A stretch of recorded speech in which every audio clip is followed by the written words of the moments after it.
The wrap party for the Silencers was winding down at the Beverly Hilton in February 1966. Most of the cast and crew had already left, filtering out into the cool Los Angeles night, leaving behind half-empty glasses and the lingering smell of cigarette smoke. The film had been a smooth production.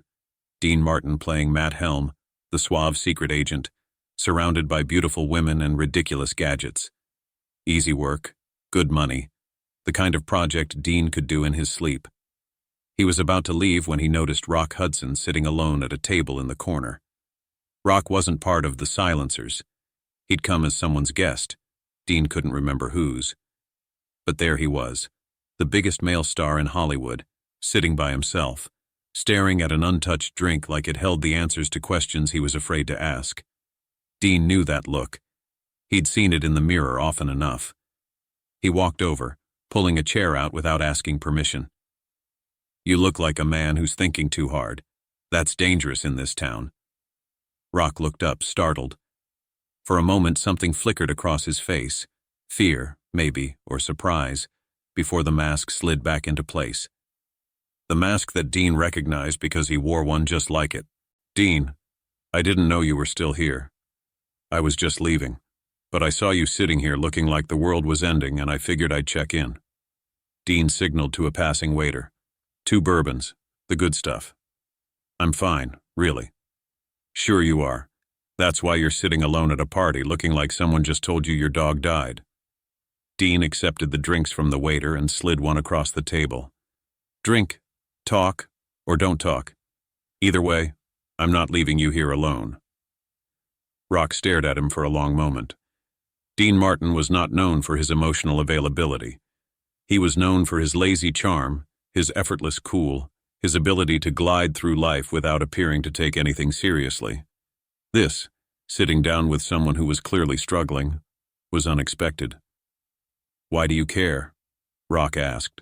"Because I've been where you are, sitting in a corner, pretending everything's fine, dying inside." Dean took a sip of his bourbon. "And because nobody came to sit with me. I had to figure it out alone. I don't want anyone else to have to do that." The sincerity in Dean's voice was disarming. Rock had known him casually for years, industry events, parties, the occasional golf game, but they'd never had a real conversation. Dean always kept everyone at arm's length, hiding behind jokes and that famous sleepy smile. But tonight something was different. Tonight Dean was being real. "I'm in trouble," Rock said quietly. "What kind of trouble? Money, women, studio politics?" "Worse." Rock's voice was barely above a whisper. "The kind of trouble that ends careers." Dean leaned back in his chair, studying Rock with those deceptively lazy eyes. Rock Hudson was, by any objective measure, one of the most successful actors in Hollywood. He'd starred in dozens of films, earned an Academy Award nomination, been named the most popular star in America by multiple polls. He was tall, handsome, masculine, the embodiment of everything a leading man was supposed to be. He was also, Dean suspected, about to tell him something that very few people knew. "Go on," Dean said. Rock took a long drink, then another. The liquid courage seemed to help. "I've been getting threats, anonymous letters. Someone knows about me, about my personal life." "What about your personal life?" Rock looked around the room, making sure no one was within earshot. The party had thinned out considerably. They were essentially alone. "I'm not who everyone thinks I am, Dean." His voice cracked slightly. "The romantic leading man, the guy who sweeps women off their feet. It's all an act, every bit of it." Dean waited, saying nothing. Rock closed his eyes, as if the words physically hurt to speak. "I'm attracted to men. I've been hiding it my whole career, my whole life, and now someone's threatening to expose me."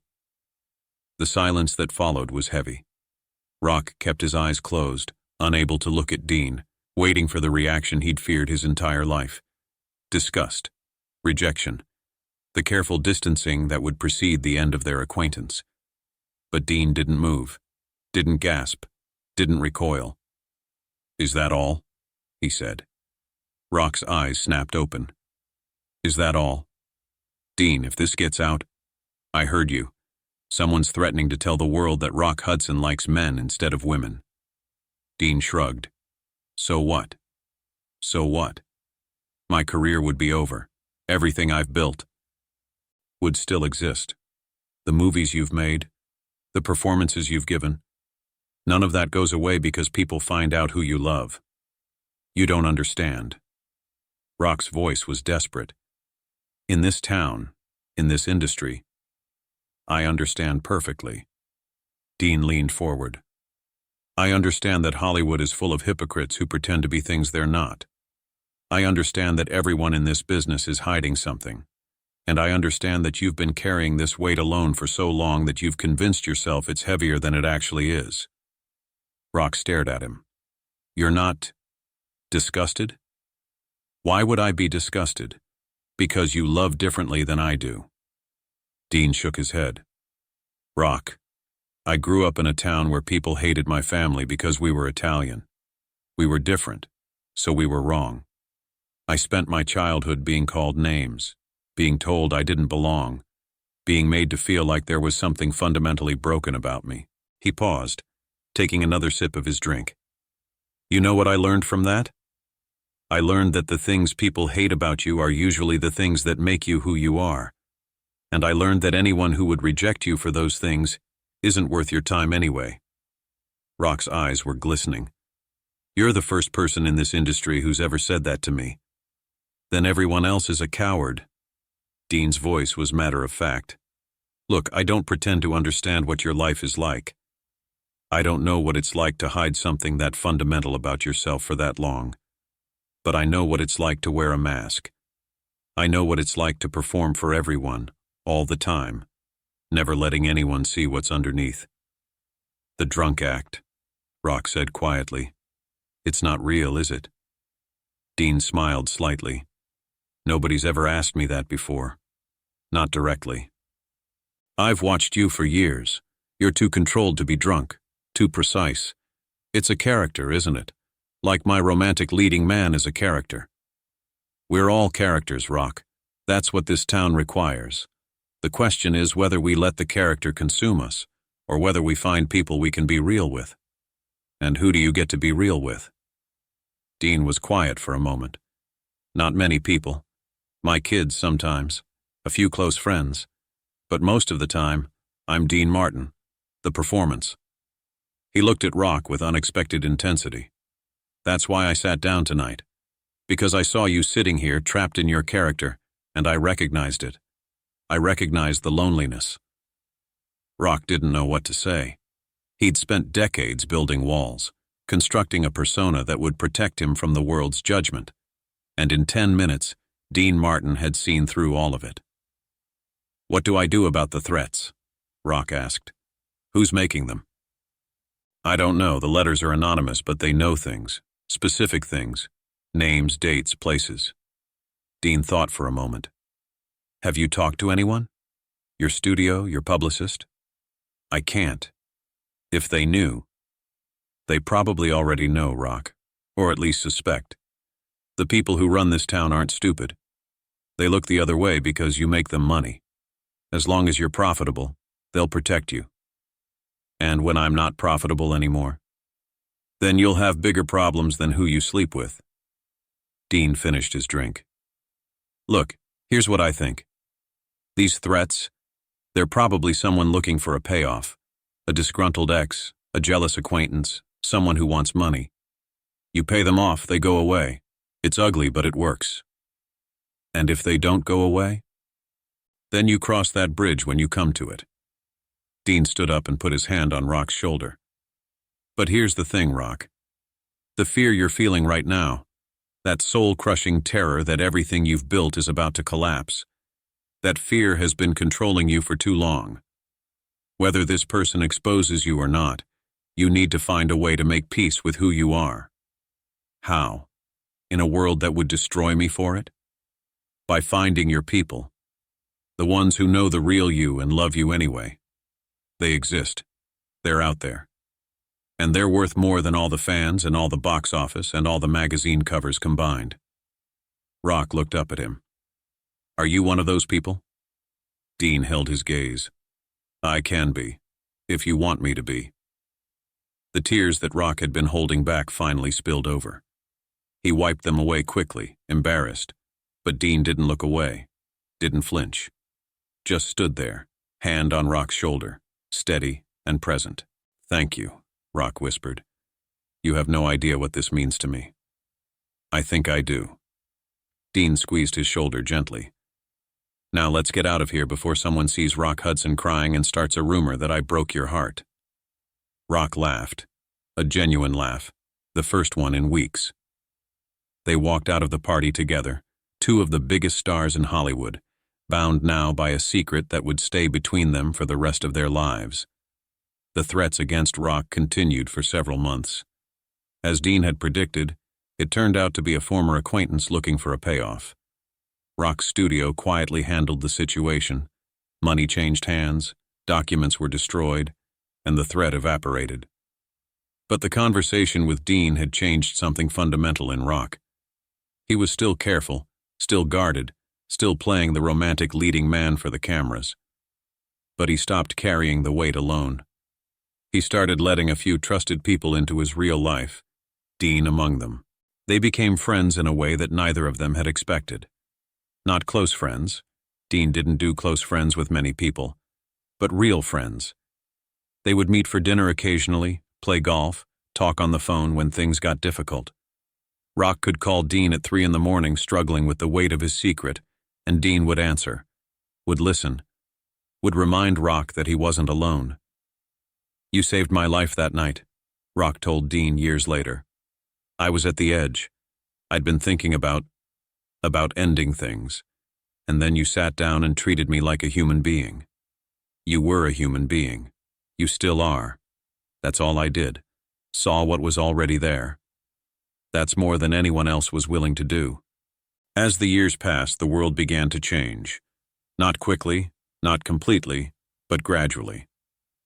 The same things that had been unspeakable in 1966 became more visible by the 1970s and 1980s. Gay rights movements emerged. Conversations began happening in public that had previously only happened in whispers. Rock watched these changes with a complicated mixture of hope and fear. Part of him wanted to join the conversation, to use his platform to help others who were struggling the way he had struggled. But the fear was still there. Decades of conditioning, decades of hiding, decades of believing that his true self was something shameful. And then, in 1984, Rock Hudson was diagnosed with AIDS. The disease was still poorly understood, still heavily stigmatized, still seen by many as a punishment for moral failure. Rock knew that his diagnosis would eventually become public, and that when it did, everything he'd hidden for decades would be exposed. He called Dean. I need to see you, Rock said. It's important. Dean could hear something in Rock's voice, a weariness, a resignation, that made his stomach tighten with dread. I'll be there tomorrow. They met at Rock's house in Beverly Hills. Rock looked different, thinner, paler, with a fragility that hadn't been there before. Dean noticed but didn't comment. He just sat down, accepted the drink Rock offered, and waited. I'm sick, Rock said. Really sick. It's AIDS, Dean. The word hung in the air between them. AIDS. The disease that had been killing thousands, that carried with it not just physical suffering but social annihilation. A diagnosis that would confirm every suspicion, answer every question, expose every secret. Dean was quiet for a long moment.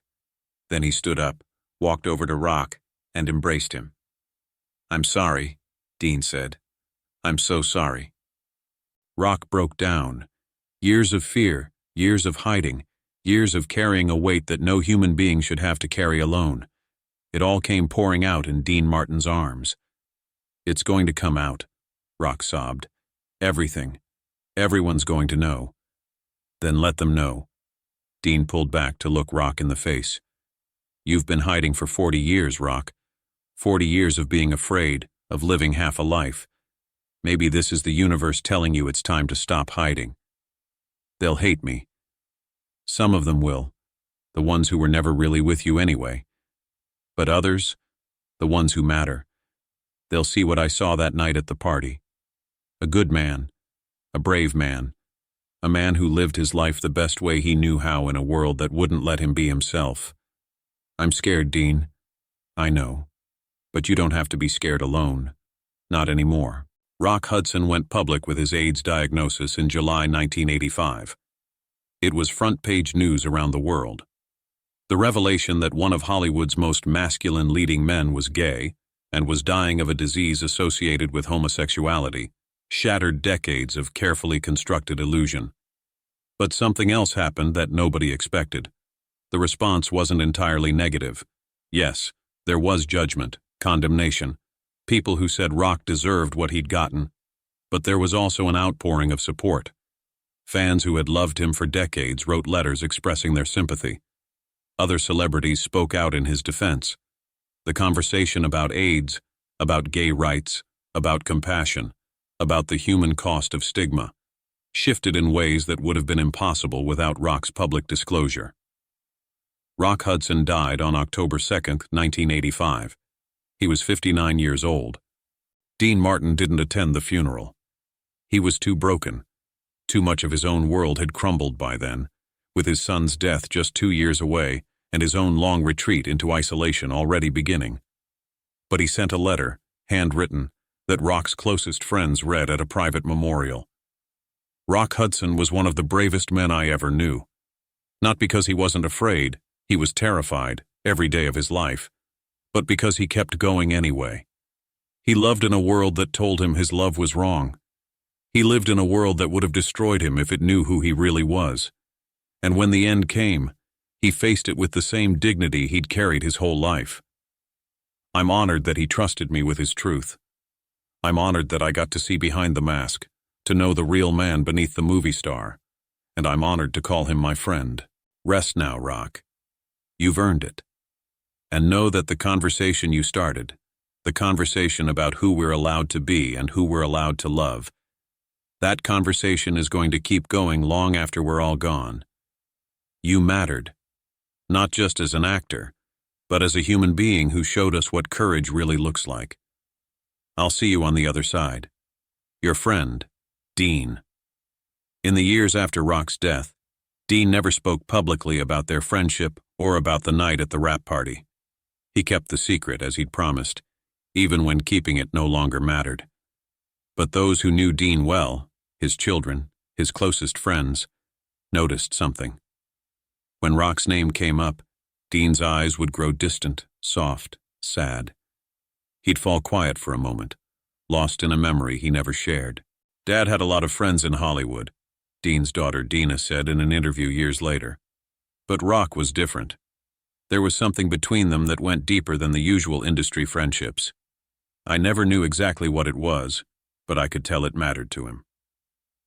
When Dean Martin died on Christmas Day 1995, he left behind a legacy of music, film, and television that would endure for generations. He also left behind something less visible, but equally important: the countless lives he'd touched simply by being present, by sitting down with people who were struggling, by seeing past the masks to the human beings underneath. Rock Hudson was one of those people, a man who'd spent his life hiding, who'd been given permission, just once by just one person, to be himself. That's not the Dean Martin story most people know. It's not the drunk act or the Rat Pack or the effortless cool. It's the story of a man who saw another man in pain and chose to help, who listened without judgment, who offered acceptance in a world that offered only rejection. That's the real Dean Martin. Not a performer, not a character, just a friend. And sometimes that's the most important thing a person can be.